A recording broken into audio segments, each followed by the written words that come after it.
ଦେଖନ୍ତୁ ଆଜିର ବର୍ଷା ଏମିତି ବର୍ଷା ହେଇଯାଇଛି ଯେ ଦେଖନ୍ତୁ ଏଟା ଘର ଆମର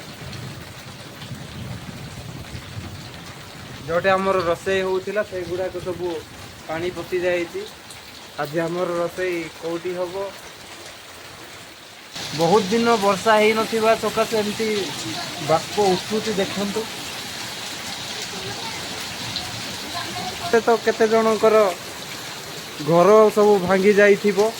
ଏତେ ମାତ୍ରାରେ ବର୍ଷା ହେଇଯାଇଛି ପବନ ବି ଏତେ ଜୋରସେ ହେଲା ଯେ ଭାଙ୍ଗା ଭୁଙ୍ଗି ହେଇଯାଇଥିବ।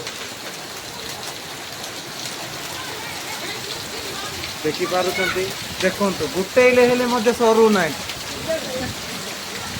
ଦେଖନ୍ତୁ ଦେଖନ୍ତୁ ତଳେ ଏମିତି ପଡିକି ହିଁ ଅଛି ପୁରା।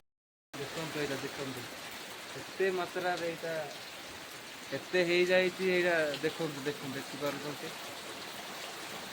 ସବୁ ଏଇଟା ଖାଲି କୁଆ ପଥର।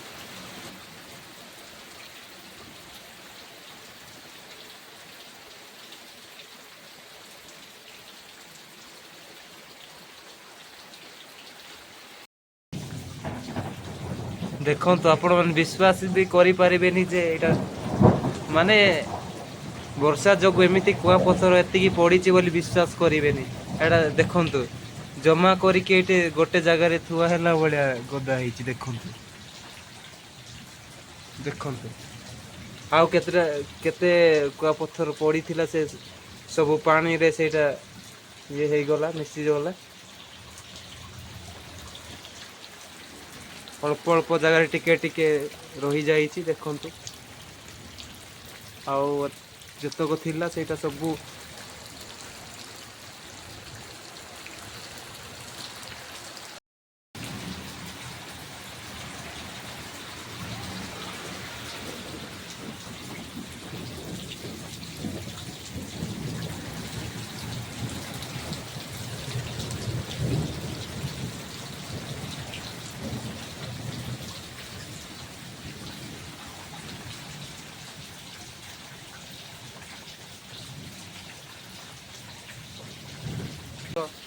ଏତେ ଜୀବନରେ କେବେ ବି ଏମିତି ହେଇନଥିଲା ବୋଧେ ଦେଖିପାରୁଛନ୍ତି।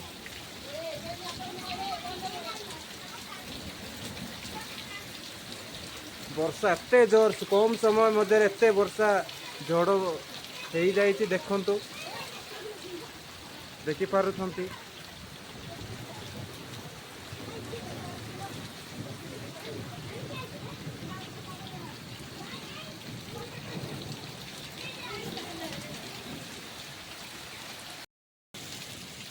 ଏଇଟା ହଉଛି ଆମର ଫ୍ରଣ୍ଟରେ ଘରର ଫ୍ରଣ୍ଟରେ ଦେଖନ୍ତୁ।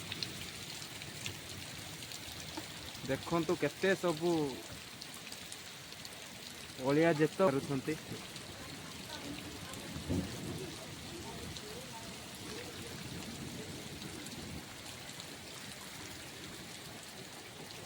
ଜମିରେ ସବୁ ଯୁଆଡେ ଦେଖିବେ ଜମିରେ ପାଣି ଖାଲି ଜମି ଯାଇଛି ଦେଖନ୍ତୁ।